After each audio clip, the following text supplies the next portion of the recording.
ఇవి తీసుకో, ఈ మందులు వేసుకో. ఇలా ఇవ్వు. నువ్వు కాసేపు పడుకోమ్మా. నేను చంపలేదు. నువ్వు ఇలాంటి తప్పు చేసి ఉండకూడదు రేఖ.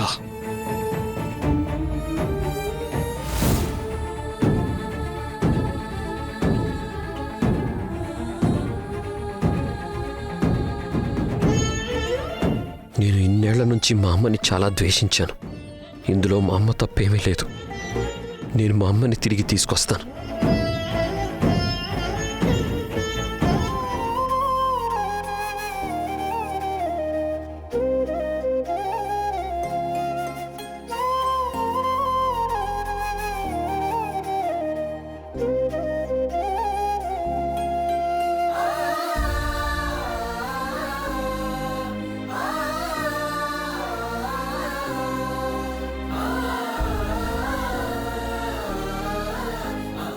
నేను కూడా మీకు హెల్ప్ చేయొచ్చా?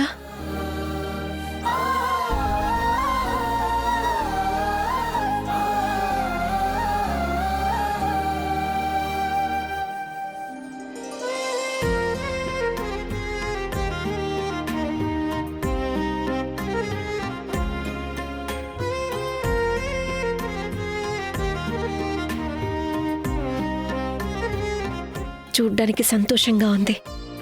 మీరు మీ గతంలోని జ్ఞాపకాలను మళ్ళీ ఒకసారి పొందుపరుచుకుంటున్నారు. నేను నా కోపంలో చాలా నాశనం చేసుకున్నాను. నా దగ్గర ఇంకేమన్నా మిగిలాయో లేదో కూడా నాకు తెలీదు. సరిగ్గా ఈ డాల్ హౌస్ లాగా దీన్ని కూడా నేనే ముక్కలు చేసేసాను.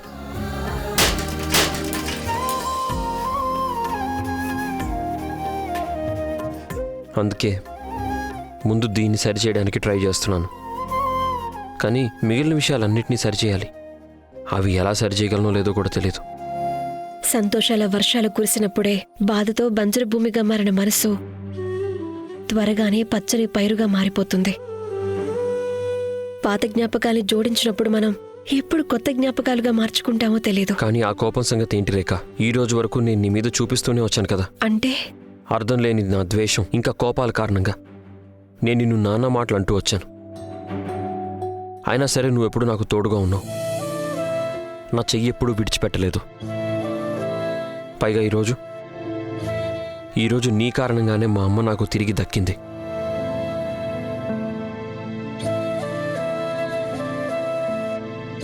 కానీ నేనేం చేశాను? అసలు నేను నీకోసం ఏం చేశానని? ఏమీ చేయలేదు. నేను మీ నాన్నగారి హంతకుడిని కూడా పట్టుకోలేకపోయాను. నిజానికి నాకు తెలుసు నీ మనసుకి ప్రశాంతత కలగాలంటే వాళ్ళని పట్టుకోవడం చాలా అవసరమని. రాఘవ్, నాకు బాగా తెలిసిది. ఏ రోజైతే నర్మదా ఆంటీకి గతం గుర్తొస్తుందో అప్పుడు మనకి నిజం మొత్తం తెలుస్తుందని. ఇన్నేళ్లు మనం ఎలాగో వెయిట్ చేశాం కదా, ఇంకొన్ని రోజులు వెయిట్ చేయగలం.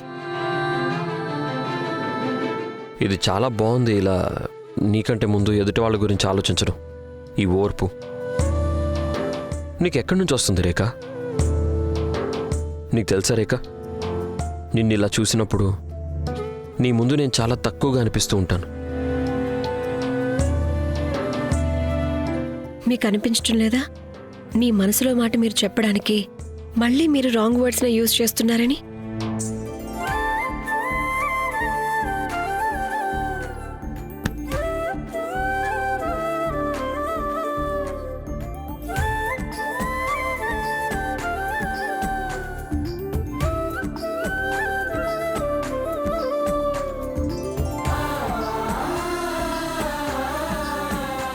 థ్యాంక్ యూ రేఖ.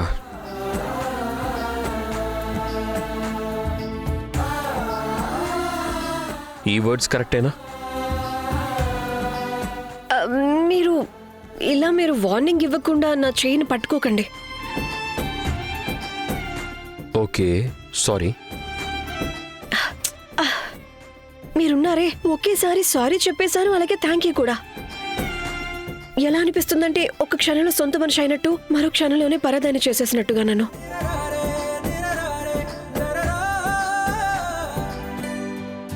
ఉన్నతి, ఆ భగవంతుడి దయ వల్ల నువ్వు ఉన్నతిని మళ్ళీ తిరిగి తీసుకొచ్చావు. మమ్మీ, ఉన్నతి ఎన్ని రోజులు అనుకుంటే అన్ని రోజులు బబ్లీ ఇంట్లోనే ఉంటుంది. ఏం మాట్లాడుతున్నావు ధ్రువ్? నువ్వు మీ నాన్నగారి అంతకరాల కూతురిని నెత్తి మీద ఎక్కించుకోవడంతో పాటు నువ్వు తన జిడ్డు లాంటి ఫ్రెండ్ బాధ్యత కూడా మోస్తావా? ఇంత తొందరగా అసలు ఎలా మారిపోయింది? ఐమ్ సారీ ఉన్నతి, నా కారణంగా నువ్వన్నీ మాటలు పడాల్సి వస్తుంది. నువ్వెప్పుడు సారీ చెప్తున్నావా ధ్రువ్? ఇంట్లో వాళ్ళందరి ముందు నా రెస్పెక్ట్ని, డిగ్నిటీని డిస్టర్బ్ చేసేసావు. అప్పుడు నీ నోట్లో నుంచి సారీ అనే మాటే రాలేదు కదా. లోపలికి పద బబ్లీ.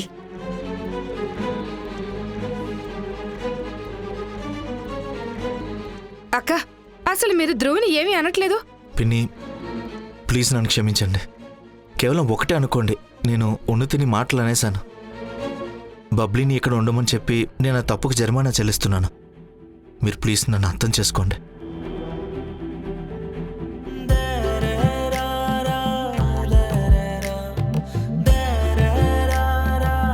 నేను రిపోర్టర్ని కాదు కదా, నాకు మాటలతో గారడీ చేయడం రాదు. పోన్లేండి, మీరు ముందేదో అన్నారు కదా, అంటే నాకు మీ పెదాలైతే కదిలినట్టు తెలిసింది కానీ ఏం వినిపించలేదు. మళ్ళీ ఒకసారి చెప్తారా?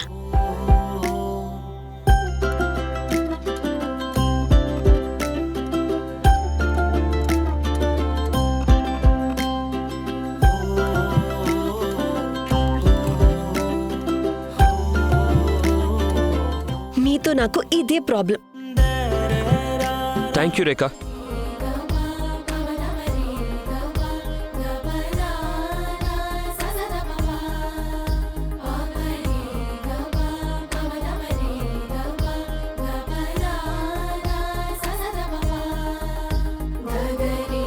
నువ్వు లేకపోతే నేనేం చేసేవాడో నిజంగా నాకు తెలీదు. మనస్ఫూర్తిగా థ్యాంక్స్ చెప్తున్నా.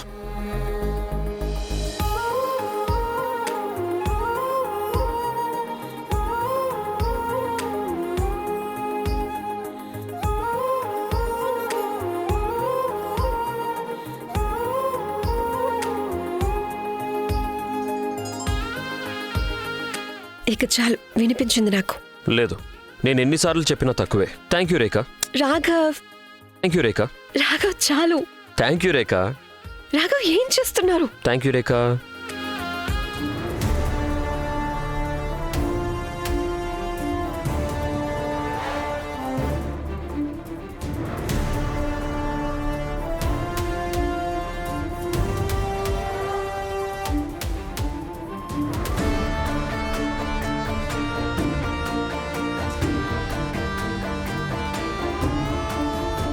అమ్మ చాలా టెన్షన్లో ఉంది.